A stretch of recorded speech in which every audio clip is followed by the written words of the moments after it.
Se eu medir 0 volts do ponto A ao negativo, ou seja, a tensão do capacitor deu 0, o capacitor ele tem baixa resistência ou alta resistência?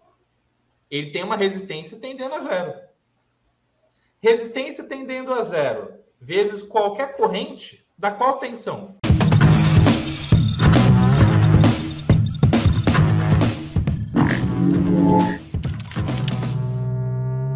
Deixa o seu like, isso é muito importante para o YouTube encher você de conteúdos faixa preta do Eletrônica Fácil. Se inscreve no canal e ativa o sininho das notificações para não perder qualquer tipo de conteúdo que a gente faz do fundo do coração para ensinar para você eletrônica partindo do absoluto zero rumo à faixa preta. Fechou? Like, inscrição no canal, sininho e agora tamo junto. E vamos pra cima! Esse desafio aqui é culpa do David, viu, gente? Porque é o David que tem feito os desafios do Eletrônica Fácil lá no nosso Instagram. Então, já que você é o autor dessa intriga, certo? Dessa polêmica eletrônica, fala pra gente aí, David, qual é o desafio 112, meu querido? Vai lá. Opa, vamos nessa. Essa é uma intriga criada ali, montada por mim, mas... que fique bem claro, é uma intriga compartilhada com a família Eletrônica Fácil inteira e aprovada por toda a equipe quer a intriga. Exatamente, a equipe aceita as intrigas eletrônicas, né? Muito bom, vamos lá. Professor, nesse desafio, nós temos aí uma situação cotidiana até no dia a dia na bancada, em que a gente tem um resistor recebendo em sua entrada aí uma tensão de 3V3, ou seja, 3,3 volts. É uma tensão de SB, standby ali, né? Que vai ter em sua saída conectada ali uma malha keypad em série com um capacitor. E a pergunta é, considerando, né, que esse resistor 4143 esteja bom, tá tudo certinho com ele, ao medir do ponto A, que é aquele nó central, até o GND, que é o outro terminal do capacitor, o multímetro indicou 0 volts. Então, eu estou na minha bancada, agora eu quero saber, esse capacitor, ele está em aberto ou ele está em curto? Por que deu 0 volts ali? Essa é a pergunta. Desvende o mistério, mestre. Muito bem, então vamos que vamos para cima, que a dúvida de um é a dúvida de muitos. Vamos ativar a nossa resenha Eletrônica Fácil, né? Gente, a grande pergunta é a seguinte. Tá em curto ou tá em aberto? Você tem que entender que aberto é uma resistência infinita. E curto é uma resistência de 0 ohms. Perfeito? Então, pela lei de Ohm, olha só que interessante. Pela lei de Ohm, V é igual a R vezes I. Não é isso? Então, ó, lembra da lei de Ohm. V é igual a R vezes I. Então, para os apressadinhos de plantão, né? Sempre tem a galera que fala, professor, mas demora muito para sair a resposta lá da pergunta, né? Mas vamos lá. Para os apressadinhos aí de plantão, se eu medir 0 volts do ponto A ao negativo, ou seja, a tensão do capacitor deu 0, o capacitor ele tem baixa resistência ou alta resistência? Ele tem uma resistência tendendo a 0. Resistência tendendo a 0 vezes qualquer corrente dá qual tensão? 0. Então, resistência de curto, quanto que é? 0 ohms. Vezes qualquer corrente dá uma tensão de 0 volt. Então, toda vez que você medir a tensão de um capacitor e você tem 0 volt absoluto, existe a possibilidade de ter ali o quê? Um ponto em curto-circuito. Tá bom? Beleza? Então, a resposta do desafio é letra B. Capacitor em curto. Tá bom, gente? Beleza? Mas agora, desbravando tudo que está por trás disso, o que a gente vai fazer, pessoal? Vamos lá. Eu vou compartilhar aqui com vocês o nosso querido e amado software Proteus, tá bom? Porque no software Proteus, nós vamos mostrar aqui para vocês as diversas situações que seria o curto-circuito ou o aberto para vocês entenderem, tá bom? E agora para a galera raiz aqui da família Eletrônica Fácil, que gosta daquela explicação profunda, gigantesca, maravilhosa, espetacular. Vamos que vamos e vamos para cima, tá? Então, gente, nós temos no desafio exatamente esse circuito, não é, David? É isso aí. É esse desafio aqui. E aí, uma coisa que vocês têm que entender, inclusive eu vou compartilhar de novo o desafio aqui para a galera saber mais sobre ele, mais uma vez, tá bom? Porque quando você vê numa malha escrito Keypad, esse Keypad aqui, meu querido David, pode estar conectado no quê lá na placa eletrônica? Pode estar conectado no teclado, pode estar conectado no padzinho do mouse. Ele pode, é sempre uma indicação de botões, vamos pensar assim, de cliques. Exatamente, perfeito. Então, o Keypad, pessoal, tende a ser o quê? Algum dispositivo de entrada digital. Pode ser um push button, pode ser um teclado, pode ser um final de curso, pode ser um sensor magnético, pode ser algo, perfeito, que vai ficar abrindo e fechando, tá bom? Mudando o nível lógico digital dessa linha aqui que está escrito Keypad e que vai automaticamente alterar a tensão do capacitor e do ponto A aqui, no caso, protagonistas do nosso desafio, tá bom? Então, quando a gente lê aqui no desafio Keypad, é lógico que, né, David, que o desafio está desprezando tudo que está ao redor. Tá bom, gente? O desafio está desprezando tudo que está ao redor. Tá bom? A intenção é analisar o funcionamento do resistor e do capacitor no circuito a partir de uma medição. Legal? Mas vocês têm que entender o seguinte, que quando tem o Keypad aqui, inclusive Keypad 0 quer dizer que possivelmente vai ser a primeira chave desse equipamento. Vai ser a primeira entrada digital. Eu posso ter o Keypad 1, Keypad 2, Keypad 3, tá bom?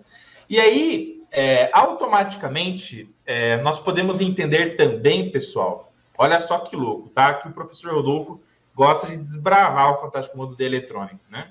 David, uma pergunta, meu querido. Considerando que o capacitor C4137 está bom e o resistor R4143 está direcionando o 3.3 volts de standby,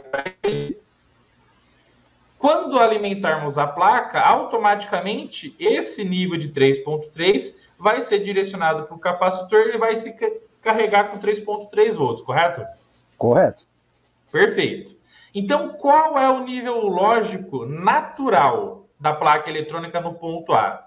É nível 1, nível alto ou nível 0? Nível alto. Nível alto. Nível alto. Então, olha que interessante. Então, sem o Keypad, o teclado, o dispositivo que vai mandar um sinal ali, estar ativado, a condição natural que eu teria que medir de tensão ali seria 3.3 volts.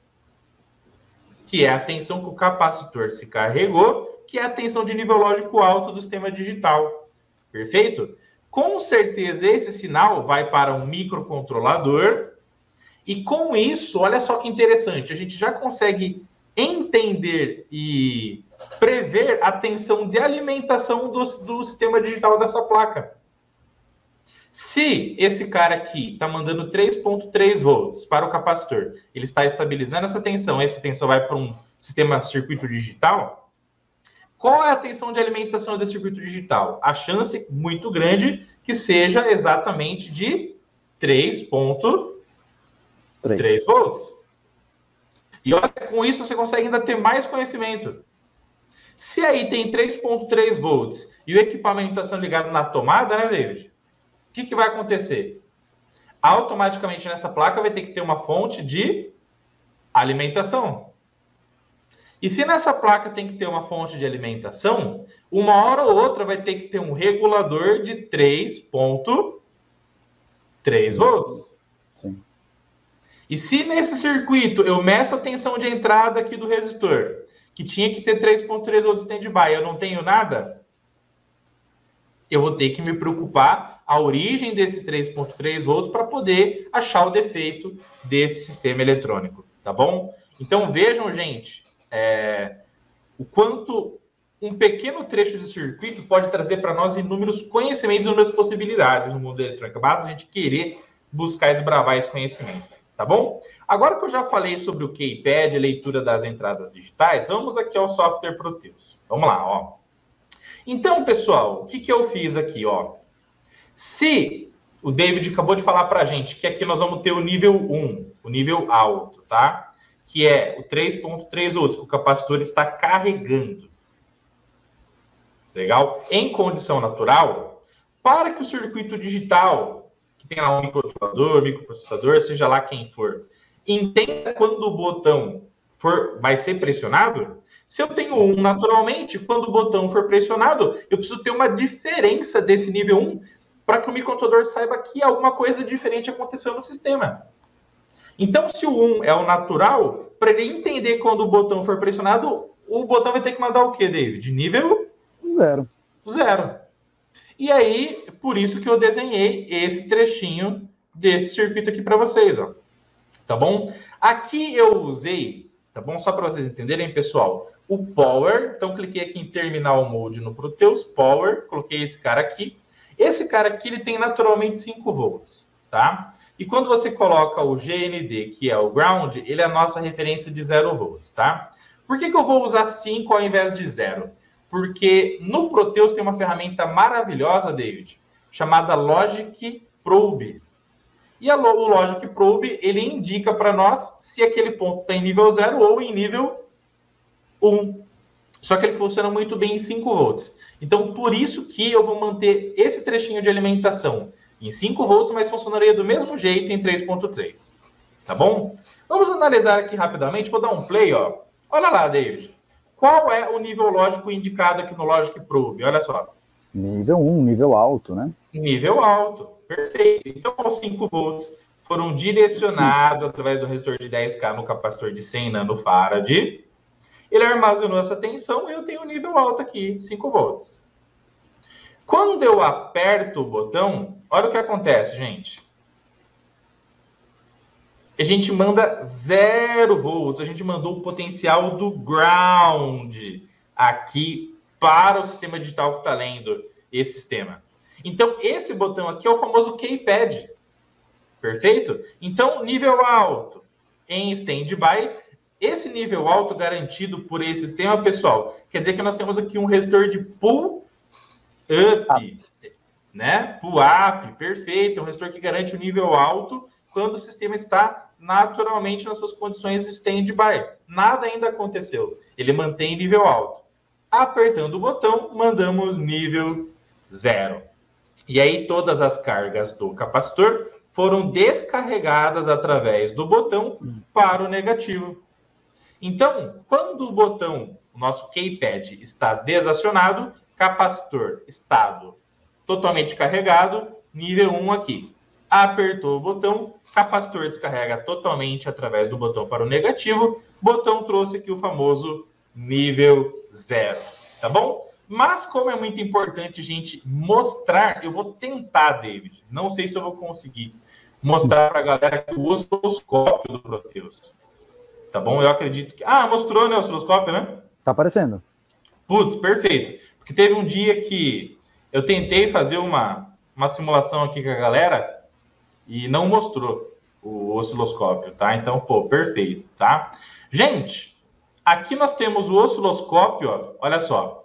Então, o Proteus aqui no canal número A, estou usando o canal A do osciloscópio. Professor, como que eu pego o osciloscópio? Vem aqui em Virtual Instrumentos, o osciloscópio, coloca na tela e tá aqui, ó. Você tem 4 canais de medição, tá? Beleza? Vamos lá, então, ó. Play na máquina. O que a gente vai mostrar aqui? Eu coloquei o canal A do osciloscópio da Rigol Technologies aqui no Proteus, tá bom? Na leitura de tensão contínua. Então, na leitura de tensão contínua, tá? E ajeitei aqui, ajustei a escala vertical com 1 volt por quadradinho. Então, se a gente está trabalhando com 5 volts, vai ter que subir aqui, ó, 1, 2, 3, 4, 5 linhas para cima, o nível alto. Quando tiver em 0 volts, eu ajustei aqui o position vertical para o 0, que é a nossa referência central, tá bom? Então, vamos apertar o botão e soltar aqui várias vezes, ó. Olha lá, gente. Então, professor, não tá aparecendo a leitura do osciloscópio, tá aparecendo só o osciloscópio. Ah, não, perfeito, mas tem uma linha amarela aqui, tá vendo? Eu não consigo enxergar aqui. Tá vendo aqui, ó? Tem uma linha amarela aqui, ó. Agora começou a aparecer. Ó. Eu acho que no celular também não tá aparecendo. Se der para aumentar um pouquinho. Ó. Que o osciloscópio aqui no Proteus ele só fica esse tamanho. Ah, não, ele não aumenta, né? Ele não aumenta, tá bom? Mas já a galera vai enxergar, vai melhorar a visibilidade aí, tá bom? Ó, eu vou apertar aqui, eu vou ajustar a escala de tempo aqui e eu vou gerar um sinal digital aqui para a galera, ó. Então eu vou apertar e soltar várias vezes, ó lá. Ó. Aí foi. Tá aparecendo a onda quadrada aí? Tá. Perfeito, ó. Então, eu tô apertando e soltando várias vezes, nós temos, então, a famosa onda quadrada. O famoso 0 e 1, tá bom? E aí, olha só que interessante, pessoal. Né? Muita gente deve estar se perguntando assim, professor, mas por que tem esse capacitor aí? Né? Por que tem esse capacitor aí em série com o resistor? Vou parar aqui para vocês, ó. Tá vendo? Tá aparecendo a onda quadrada aí, né? Sim, sim. Olha só. Agora nós vamos dar um zoom, gente. Ó, olha só que interessante, ó. Olha o que acontece, David, no momento que o sinal está indo de 0 para 1, ó. Quando o capacitor está saindo do nível 0 para o nível 1, o que está acontecendo aqui, ó? O capacitor está carregando, ó. Então, como o capacitor está carregando, o que acontece aqui nesse momento? Nós temos uma mudança suave do nível 0 para o nível 1, que é o processo de carga do capacitor. Então, ao invés de a gente ter uma mudança brusca de 0 para 1, a gente tem uma curva de carga do capacitor. Ele vai suavizar, vai transformar essa mudança de uma forma bem soft. Tá bom? Isso na carga do capacitor. Porém, se a gente analisar a mudança do nível 1 para o nível 0, quando que vai de 0 para 1, David? O 0 para 1 vai quando o botão está sendo o quê? Solto. O 1 para 0 acontece quando o botão está sendo o quê? Pressionado. Então, olha só que interessante. Quando o botão está sendo pressionado, você consegue ver que a descida aqui é muito mais brusca? Ó? Sim. Então, a descida está sendo muito mais brusca. Tá bom? Mas por que eu estou falando tudo isso, gente? Olha só. Porque eu gostaria de compartilhar aqui com vocês um grande problema eletrônico, tá? Que é o famoso efeito bouncing effect. Tá bom? Vocês já sabiam, né, sobre o famoso efeito bouncing effect, também chamado de debounce, no famoso mundo da eletrônica? Você já tinha ouvido falar sobre isso, David? Não conhecia. Conhecia por cima, assim, alguns conceitos, mas não conhecia, assim, isso é esse efeito, não conhecia. Perfeito. Então, vamos lá, ó. Eu gostaria de apresentar para vocês, pessoal, tá bom? Se vocês tiverem mais curiosidade ainda, o que você vai fazer? Você vai abrir o seu Google, tá bom? Você vai abrir o seu Google aí, o seu buscador, e vai digitar na pesquisa o que eu vou colocar aqui para vocês, ó. Beleza, ó? Bouncing Effect in Electronics. Beleza? Então, tá aqui, ó. Digita Bouncing Effect in Electronics, que vocês vão conseguir ver exatamente essas mesmas imagens que eu estou vendo aqui. Perfeito? Tranquilo? E aí, gente, o Bouncing Effect in Electronics, o que é, David? É o efeito que acontece todas as vezes que uma chave, um push button, tá bom? Um fim de curso, um contato de um relé, fica abrindo e fechando e manipulando e mudando os níveis lógicos dentro de um circuito eletrônico digital, né? Todo mundo, David, acha que o sinal digital, né? Ele é bonitinho assim, ó. Quer ver, ó? Todo mundo acha que o sinal digital É bonitinho assim, ó. 0, 1, 0, 1, 0, 1. Não é digitei aqui, ó, sinal digital quadrado. Ó. Vamos lá em sinal digital, ó lá. Não, olha. Todo mundo acha, David, que esse sinal digital é isso aí, ó. É 0, é 1, é só pressionado, desacionado, né? E é aí que azedou o pé do frango, né? Ou azedou o pé do biscoito, como eu falo para a galera tirando um sarro, né? Porque teoria é teoria e prática é prática. E quando você usa dispositivos eletromecânicos, gente, ó, tudo que eu vou falar agora vale para dispositivos eletromecânicos, tá? O que é eletromecânica? É quando uma movimentação mecânica interfere num sinal elétrico, num sinal eletrônico, tá bom? Então, quando você aperta o interruptor para ligar uma lâmpada na sua casa, o interruptor que é um dispositivo eletromecânico. Quando você aperta o push button ou o teclado de membrana lá do teu micro-ondas, ou você aperta o botão de liga e desliga do teu computador, quando você aperta um botão do teclado aí que você usa, ou do seu mouse, o que é? O clique-clique. É um dispositivo eletromecânico. Perfeito? É uma chapa mecânica que está encostando uma na outra, tá? E aí, quando você usa um dispositivo eletromecânico, um botão, para manipular um sinal digital, ele automaticamente, na sua abertura e fechamento, gera o bouncing effect. Professor, vamos ainda mais a fundo. Né? Já que a gente está com muita humildade e simplicidade, ó, se você abrir o tradutor, David, e digitar lá no tradutor, bounce, convertendo o bounce, que está naturalmente em inglês, para português, significa o quê? Quicar. E por que essa tradução aqui ela é importante para a gente entender a etimologia, né, o que está por trás desse efeito horroroso para o sistema digital, tá bom? Porque quando você pega um botão e aperta ele, você está interligando uma chapa metálica na outra. Só que, utopicamente, ou seja, de uma forma que não é a real, a gente acredita que a chapa ela vai ser ultra mega bonitinha assim, ó. Ah, encostou assim a 100%, abriu. Encostou 100%, abriu. E não funciona assim. Por quê? Porque o dedo brutal, né? O dedo manipulador do botão vai lá e aperta o botão lá, tá? Né? Dá aquela apertada, tá bom? Imagina no botão de emergência, então, né? A pessoa vai dar uma marretada no botão de emergência para desligar o sistema, tá? Gente, quando a gente aperta um botão, a chapa metálica de cima, ela não encosta perfeitamente na chapa de baixo. E quando ela encosta uma na outra, gera o quê? Uma instabilidade, uma vibração.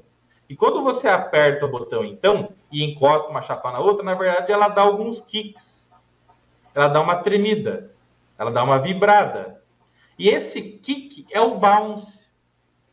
Então, o bouncing effect é um efeito natural de todo dispositivo eletromecânico quando ele está o quê? Abrindo e fechando. Quando você usa um relé e a chave está lá abrindo e fechando também, quando ela sai do comum e vai para o normal aberto, e ela bate, vai gerar essa mesma instabilidade. É a mesma coisa quando se você pegar uma chapa metálica e derrubar no chão, o que acontece? Ela não faz assim, ó, até estabilizar? É o mesmo efeito que acontece no fantástico mundo da eletrônica. Só que esse efeito, para quem está lendo o botão, né, voltando mais uma vez, olha como um desafio gera um conhecimento brutal. Né, David? A gente poderia só responder que acabou, falou, pessoal, um abraço, tá? Mas aqui a nossa missão é compartilhar conhecimento. Então, o keypad, quando ele for ativado, o que vai acontecer? Quem está lendo o keypad aqui no ponto A do circuito vai ter que interpretar quando está 1 e quando está 0. Só que se esse keypad, quando for ativado e desacionado, ficar gerando o bouncing effect a todo momento, o que vai acontecer, meu querido amigo e parceiro David Oliveira? O sinal que a gente esperava que ia ser bonitinho assim, ó, quadrado, lindo, maravilhoso, ele poderá ser assim, ó, conforme eu estou mostrando agora aqui para vocês. Olha lá. E aí, por que que isso é ruim? Tá bom, gente? Por que que isso aqui é horroroso? Porque imagine que você está querendo, com o seu sistema digital, contar quantas vezes um botão foi pressionado. Ah, mas por que isso é interessante, professor? Porque pressionar um botão quer dizer que você pode estar aumentando o volume de um equipamento. Estou aumentando o volume, abaixando o volume. Ou eu posso estar aumentando a velocidade de um motor, abaixando a velocidade de um motor. Ou eu posso estar selecionando de 0 a 9 um menu de uma máquina. Perfeito? Então eu posso ter de 0 a 9 volumes de uma máquina que vai encher um barril de chope para mim. Então tem o volume número 1, 2, 3, vários tipos de volume que eu aperto e ela, de acordo com o menu selecionado, vai encher um barril com uma quantidade de chope para o cliente que pediu para a gente. Certo? Só que imagine a seguinte situação, David. Quando eu aperto uma vez, eu quero que incremente uma vez. Só que, pelo bouncing effect natural que acontece nos dispositivos eletromecânicos, olha só que interessante, David. Vamos supor que a gente lê o botão pressionado toda vez que está em nível 1, tá bom? Uhum. Beleza? Toda vez que está em nível 1, lê o botão. Então, aqui eu tenho 0, certo? Sim. Então, tudo isso daqui significa que a pessoa apertou uma vez só, pessoal. Mas o que o sistema que está lendo o botão vai detectar? 0, foi para 1, depois voltou para 0, 1 de novo. Então aqui já foram 2 vezes. 2 vezes, aí desceu. Subiu de novo, 3, desceu, subiu de novo, 4, desceu, subiu de novo, 5, desceu, subiu de novo, 6 vezes. Em então, uma única apertada. Uma vez que a pessoa apertou, o sistema digital pode interpretar que foram 6 cliques. E isso tá ali, ó, em 5 milissegundos. É muito rápido. Exatamente. Então, o bouncing effect, ele acontece, pessoal, tipicamente de 0 a, no máximo, 10 milissegundos. Geralmente, esse é o período que acontece o bouncing effect, que é o tempo de você apertar e a chapa que vai quicar eletromecanicamente dentro do encapsulamento até ela estabilizar e encostar uma na outra bonitinho. Então, é muito rápido. Pensa em 10 milissegundos. Já foi um monte. Legal? Então, olha só, uma outra dica de manutenção, David. Dica de manutenção. Se você tem um equipamento que você está apertando o botão uma vez, e ao invés de aumentar 5 itens, ao invés de aumentar uma vez só, aquilo que é desejável está aumentando 5, então você tem lá uma máquina lá, que você controla, cada clique, você vai aumentando 1, 2, 3, 4. Apertou 1, foi para 7, saiu de 0 para 7. Apertou, saiu de 0 para 4. Quer dizer que o filtro do efeito bouncing não está funcionando. Quer dizer que o trecho da placa que vai eliminar esse ruído aqui está com problema. Ou, se você quer fazer uma melhoria no circuito eletrônico, se você está apertando uma vez e está contando inúmeras vezes, você vai ter que tratar o famoso bouncing effect. Ou por hardware, ou por software. Só que se você não tem acesso ao software, você vai ter que mexer alguma coisa no hardware. E uma outra coisa importante também, na dica da manutenção, muita gente pega um capacitor em curto, tira e o sistema funciona inicialmente. E ele fala, esse capacitor aqui pode ficar sem, vou tirar ele daqui, tá tudo bem. E exatamente. Já vi gente falando, não tem esse capacitor aí, mas funciona tranquilo, deixa ele aí. Isso vai te gerar uma dor de cabeça. Então não é porque inicialmente funcionou que tá tudo bem. Exatamente, perfeita análise, tá? E gente, por que o David falou é muito importante? Porque daí esse bouncing effect aqui vai trazer para nós de novo o desafio. Mais uma vez eu vou compartilhar aqui com vocês o desafio. Por que tem esse capacitorzinho aqui, ó? Por que tem o C4137 aqui, ligado nesse resistor, e ele não está levando o 3.3 direto para a entrada digital que está lendo o keypad? É para esse capacitor amenizar o bouncing effect. É para ele tentar eliminar o bouncing effect. Por quê?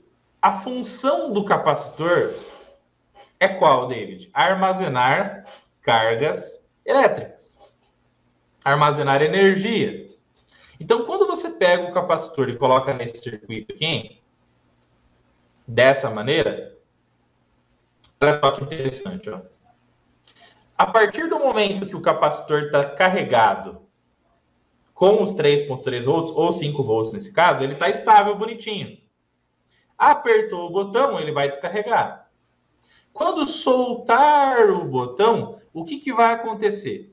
O capacitor tende a ser carregado com a tensão VCC e ele vai amortizar todos aqueles picos indesejados gerados pelo bouncing effect.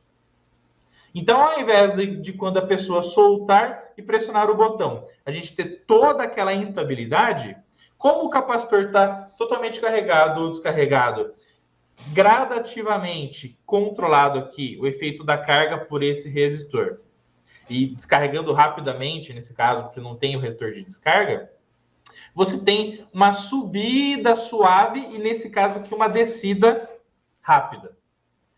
Nesse trechinho. Mas existe um mecanismo que você pode usar um resistor para carga e um resistor para descarga.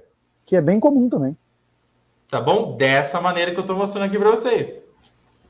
E aí, nesse caso, você vai controlar o tempo de carga e o tempo de descarga do capacitor. Então, quando der a primeira subida, o capacitor já se carrega e toda aquela flutuação que vai acontecer vai ser amortizada pelo carregamento do capacitor. E quando o botão for pressionado, ao invés de você ter kicks, certo? Bouncings de descida, o capacitor vai descarregar suavemente pelo resistor R4 aqui de 10K, também amenizando o bouncing effect. E é isso que eu vou tentar mostrar aqui para vocês agora, ó. Tá bom? Só que daí não é o osciloscópio número 1 mais, é o osciloscópio número 2, ó. Tá bom? Apareceu a linha aí do osciloscópio número 2? Apareceu. Apareceu? Beleza? Ó, vamos lá, gente. Então vamos gerar vários kicks aqui, ó, para gerar vários zeros e uns. Tá aparecendo vários zeros e uns aí? Opa, top de linha. Muito bem, vamos lá, ó. Vamos lá, então, ó. Vamos apertar várias vezes aqui. Aí. Apareceu a onda quadrada, né? Opa, lindinha. Muito bem. Aí. Se a gente der um zoom aqui na onda quadrada, David, olha o que apareceu aqui, ó. Que agora nós temos uma rampa de subida, ó. Um tempo de subida amortizado pelo capacitor. Consegue ver aí? Sim, perfeito. Perfeito. E agora na descida que antes era brusca, olha o que está acontecendo também, ó. Olha lá, ó. Nós temos uma rampa de descida que é exatamente controlada pelo resistor R4. Então, pelo fato de a gente ter uma rampa de subida, que é o capacitor carregar mais devagar e descarregar mais devagar, nós temos o bouncing effect sendo amenizado por esse capacitor nesse circuito eletrônico show de bola, incrível e sensacional. E aí, qual que é o princípio aqui, né, gente? Ó, só para vocês entenderem, tá? Quando a gente tem o botão solto, nós temos os 5 volts sendo direcionados para o capacitor. Então, nós temos quanto de resistência equivalente aqui daí, David? 20K. 10K mais 10K é a resistência equivalente que vai controlar o tempo de carga do capacitor, até o capacitor estar totalmente carregado com 5 volts. Quando você aperta o botão, qual é a resistência de descarga, David? Aí é 10K, né? Perfeito, porque daí a malha de descarga vai passar somente a corrente de descarga vai passar somente pelo R4 e não pelo R3. Tá bom, gente? Tranquilo? Então, com os dois resistores ligados nessa topologia, você tem o controle da partida e da parada da transição de subida e descida, amenizando o bouncing effect. Então, protegendo o capacitor também, né? Porque um curto-circuito no capacitor também é prejudicial para ele. Então, esse resistor também ameniza esse impacto de descarga. Perfeito, perfeito, né? Então, gente, aqui nesse circuito aqui, Inclusive, muita gente pergunta isso, né? Professor, posso descarregar o capacitor colocando o meu alicate nos dois terminais dele, ligando positivo com o negativo? Chave de fenda, né? Posso colocar a chave de fenda para dar aquele arco elétrico brutal? Não, a gente não faça isso, porque isso vai superaquecer as chapas internas do capacitor, o que vai fazer com que a vida útil dele tenda a diminuir brutalmente, tá bom? E, na verdade, David, o circuito do desafio que veio de um circuito eletrônico, de uma placa eletrônica, né, que você tirou e colocou aqui pra gente, né, ele não tem aquele resistor, né? Aí eu acredito que nesse esquema talvez esteja lá no botão já. Isso. Então pode ser que esteja lá no outro ponto do esquema eletrônico. Isso. Né? Legal? Mas aqui, gente, o que o David falou é muito importante, porque quando o capacitor está carregando, o que acontece? Está carregando, bonitinho. Esse cara aqui, ó, ele controla a corrente de carga do capacitor. Só que quando a gente aperta o botão, qual que é a resistência elétrica, David, que vai controlar a descarga do capacitor aqui? Nenhuma, zero. Tendendo a zero. Que é a resistência da chave, né, gente? Tá bom? Então, como a resistência é zero, a corrente de descarga do capacitor, o inrush, o pico de descarga, tende a ser muito alto, o que faz com que as placas do capacitor tenham um aquecimento interno e fazendo com que a vida útil dele tenda a diminuir, inclusive, nesse caso aqui, o curto pode ser gerado por isso, né, David? Exatamente. Boa. Você Perfeito, danifica então internamente as placas dele, ele acaba entrando em curto. Exatamente. Inclusive no curso, o professor ensina a montar um descarregador de capacitor. Tá aqui, ó. Então, nunca coloquem a chave de fenda diretamente nos capacitores, ó. Então tá aqui, ó. É um circuito tão difícil de montar, né? Esse aqui é complexo, hein? Isso aqui tem que ser o curso inteiro.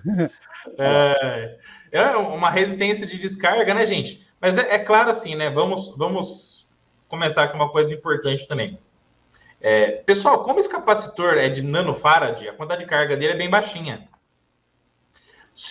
Comparado a um capacitor de 4.000 microfarad, 3.300 microfarad. Né?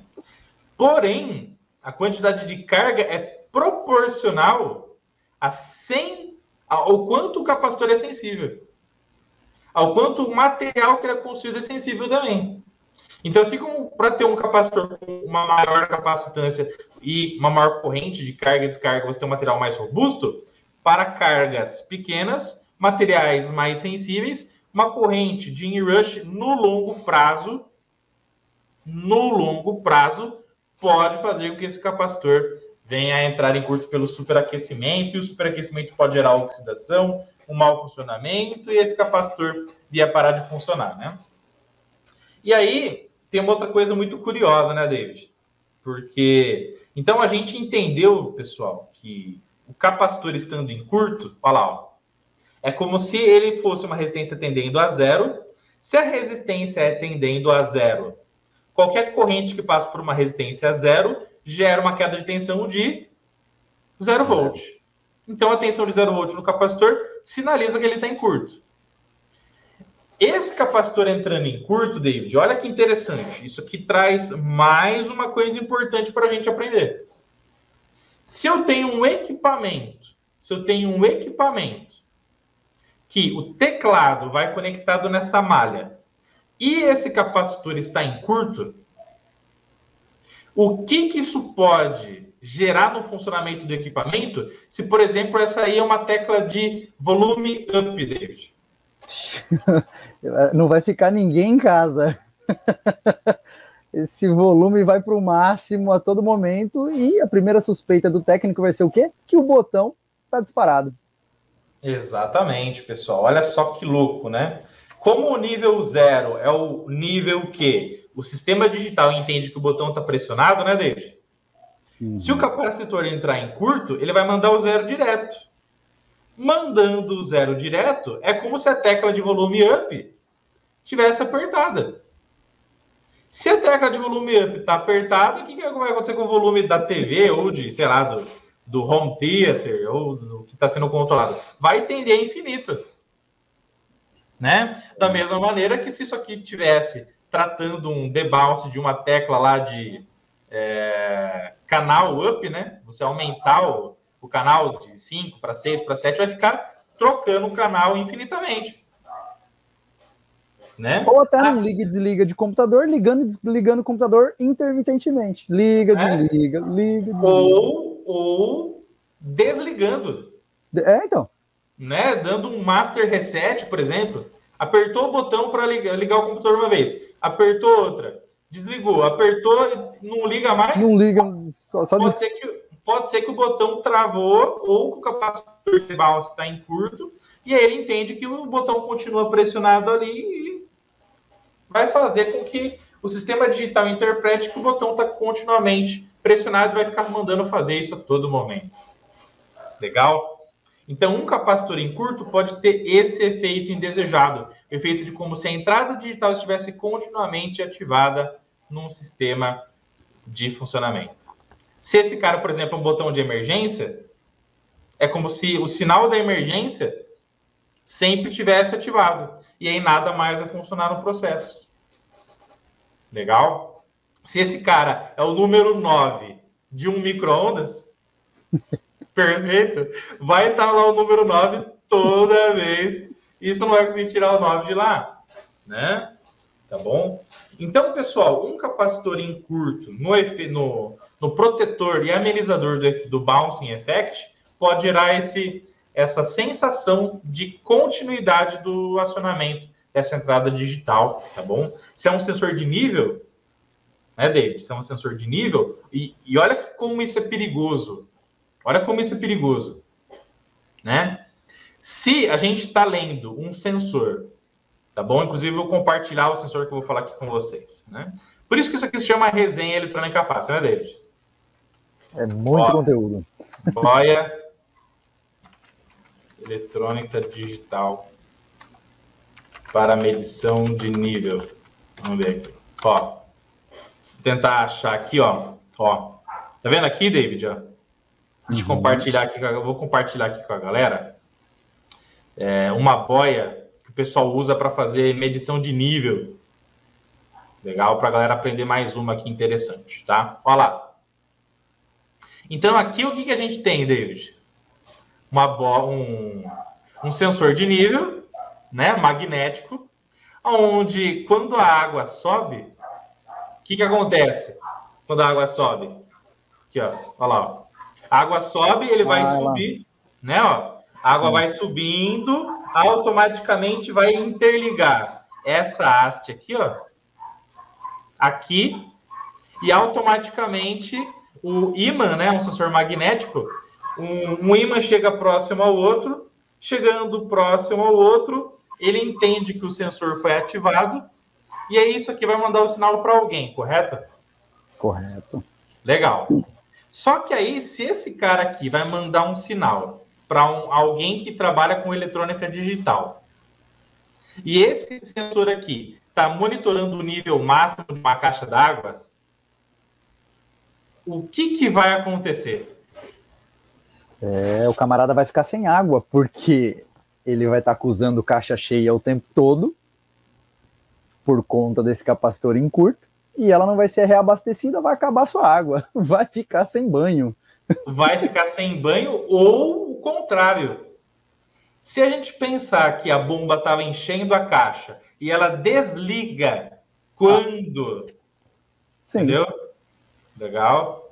Então, se ela desliga quando tiver acionado lá em cima, e aí vai depender da lógica, né, do circuito eletrônico também, tá? Se esse cara tá colado, tá sempre em zero, né? Nesse caso, se quando o sensor ativar, mandar 1, e ele tá sempre em zero, por causa do capacitor em curto ali, um exemplo, tá? O que vai acontecer? Sobe, a água sobe, já passou do sensor e tá sempre em zero ali, ou seja, o sistema vai ficar entendendo assim, ó, não encheu, manda água, daqui a pouco a caixa d'água tá transbordando, ou tá indo água pelo ladrão e o sistema não parou. Então, é uma outra situação também. Sim. Legal? Então, olha como um capacitorzinho em curto pode azucrinar com o funcionamento de um sistema eletrônico, independente de qual ele seja. né? Se isso aqui está fazendo um bouncing effect de um teclado de um piano, né, David? Né? Pois é, e a gente conversando aqui até antes da live, eu havia perguntado isso, por que eu encontro muito isso, e eu não sabia justamente desse bouncing aí. E é muito comum em instrumentos, em pedais, a gente ter esse capacitor ali fazendo esse ajuste aí do toque. Porque imagina, senão você vai ter uma tecla, quando você encostar na tecla, você vai ter uma tecla fazendo... Você vai ter uma tecla... Exatamente. Fazendo, não vai ter um som limpo, né? De apenas um toque. Então, interessantíssimo, muito bom. E é claro que, pessoal, esse circuito aqui, com o capacitor, tá bom? Aqui, o David, a gente está amenizando o bouncing effect na subida ou na descida aqui? Aqui a gente tá... Nos dois, na verdade, né? Aqui, ó, do jeito que tá aqui, ó. Aqui a gente tem o controle de corrente do capacitor na carga, né? Exato, que é onde ele se carrega, sim. Então na transição de 0 para 1. Vamos abrir aqui o osciloscópio para a galera ver, tá bom? Olha lá, ó. Então, nesse circuitinho aqui, só analisando essa malha, ó, a gente tem o controle do bouncing na carga do capacitor, ó. Que daí, quando ele se carrega pela primeira vez, e você tem o quê? A carga suave. Porém, a descida do nível 1 para o nível 0 é brusca. É brusca, entendi. Então, o bouncing effect, que é o efeito quando você está tirando, quando você está desativando o botão, quando você tira o botão, não tem uma mola que faz a chapa voltar? Mas essa volta da chapa também gera uma instabilidade e também gera um bouncing effect. Então, aqui a gente não tem o controle do bouncing effect quando o botão está sendo solto, porque não tem o resistor de descarga. Então, para controlar o bouncing na carga e na descarga, tem que usar isso aqui, gente. Tem que usar essa topologia aqui. E daí, com essa topologia, vamos lá, ó, a gente tem o controle da carga e da descarga do capacitor. Vamos lá, ó. Olha lá, ó. Deixa eu mudar aqui a escala de tempo para facilitar para a galera enxergar. Olha lá, ó. Então, aqui, ó, controle de carga e controle de... Olha lá, ó, descarga. Fica muito bonitinho, né? Perfeito, tá? E aí, para você... Mas eu quero aprender a dimensionar os resistores de carga e os resistores de descarga ali do capacitor, tá bom? Você pode fazer isso? Pode. Legal? Aí você vai ter que estudar o famoso tal do capacitor. Olha que interessante, tá bom? E aí você vai ver a regra do 1 tal, 3 tal, 5 tal. Tá, professor, mas o que é esse tal? É a constante de tempo de carga do capacitor. Se você pegar o resistor total de carga vezes a capacitância e multiplicar por 5, você vai saber o tempo total de carga do capacitor. E se você pegar a resistência de descarga vezes o valor do capacitor, você vai saber o tempo total de descarga, ou algo muito próximo, tá bom? Se a galera deixar aqui no comentários o que quer que a gente fala sobre saber o tempo total de carga do capacitor, o tempo total de descarga, né, a constante de tempo tal do capacitor, depois deixa aqui no campo de comentários que a gente faz a continuidade desta live incrível, show de bola e espetacular, tá bom? Então, pessoal, o resultado do desafio é o seguinte: se a pessoa mediu 0 volt do ponto A pro negativo aqui, o capacitor está tendo uma resistência tendendo a 0, então quer dizer que ele é um curto-circuito, alternativa B. Legal? Do nosso desafio número 112, lá no nosso querido Eletrônica Fácil, nosso canal no Instagram, que a gente posta os desafios semanalmente lá para vocês, tá bom? Se me disse aqui e apresentasse 3.3 volts, quer dizer que o capacitor está em aberto. Perfeito? E aí não tem fluxo de corrente, nós temos circuito aberto, resistência infinita, e aí nós temos a tensão total sobre o capacitor, se eles estiverem aberto. Mas como apresentou 0 volts, então ele está em curto-circuito. Legal? Então eu quero agradecer, gente, todo mundo que participou. Legal? Então foi um desafio bem polêmico, né? É ou não é, David? Teve bastante comentários aí. Então, a galera aqui, ó, olha lá, o Jaislan de SP falou que é a letra B, porque o capacitor legal tá como se fosse um jumper, tá em curto. O Henry falou que tá em curto também. O Lucas falou que tá em curto, legal.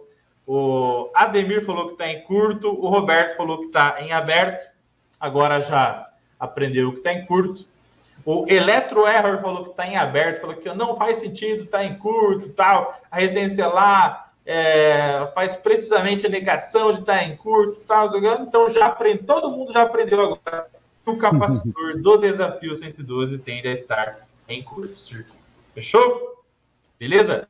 Quem quer aí a aula a continuação dessa Masterclass, deixa a hashtag eu quero, assim como o Ramon Leal, assim como o nosso querido Cristiano, que falou que quer a segunda parte. E tudo isso vai estar aqui na nossa famosa resenha Eletrônica Fácil, porque juntos somos mais fortes, chegamos mais longe. E para encerrar essa resenha aqui, pessoal, deixa a hashtag polêmica eletrônica, tá bom? Essa é a hashtag culpa do David, hein? Tá bom? Hashtag polêmica eletrônica, para a gente saber que você chegou até o final dessa Masterclass, aprendeu tudo aquilo que a gente passou de forma incrível, show de bola, sensacional. É ou não é, David? É a polêmica do bem. Isso aí. Polêmica do bem. E quanto conhecimento, né? Chega a ser inacreditável, né, David? É que é muita coisa. Tem sempre alguém pensando essas coisas. A gente não imagina que tem tudo isso por trás, né? A gente precisa de um cara como você para desbravar, para mostrar pra gente que tem muito mais coisas pra gente aprender e que com muita simplicidade fica fácil, fica gostoso. Né? Com desafio, é muito louco a gente analisar um circuito com dois componentes. Gente, ó, dois componentes. Nós passamos aqui quase uma hora falando de dois componentes. Se dois componentes inseridos num contexto, obviamente, inseridos num contexto, né? No sistema digital, no ruído eletrônico, que é o bouncing effect, tudo isso e muito mais. A gente conseguiu falar tudo isso em uma hora. Se você quiser aprender tudo isso e muito mais partindo do absoluto zero, eu gostaria de convidar você a acessar o nosso querido cursoseletronicafácil.com.br, gente. Acesse o link, está aqui na descrição do vídeo. Conhece lá o cursoseletronicafácil.com.br, nosso curso completo de eletrônica para você que quer desbravar esse mundo não sozinho, mas acompanhado da família Eletrônica Fácil, aprender tudo isso partindo do zero, de forma show de bola, incrível e sensacional. Baixe o e-book gratuitamente, mais de 270 páginas de muito conteúdo para você imprimir, encadernar e já aprender de forma top. Eu tenho certeza que depois desse livro você vai querer fazer o curso com a gente, porque o curso vai agregar um valor incrível, faixa preta e maravilhoso para você que tem o sonho de arrumar placas eletrônicas, desenvolver circuitos, tudo isso e muito mais, não sozinho, mas acompanhado da família Eletrônica Fácil. Curso com certificado, mas aí se você quiser saber mais, clica no link aí da descrição do vídeo, tá bom?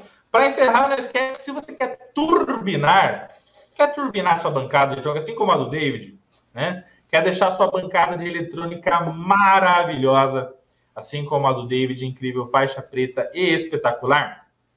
Acesse aí, meus queridos amigos e alunos da nossa família Eletrônica Fácil, a nossa querida e amada loja eletronicafácil.com.br, o e-commerce do Eletrônica Fácil. Só porque eu fui mostrar o site da loja, é brincadeira.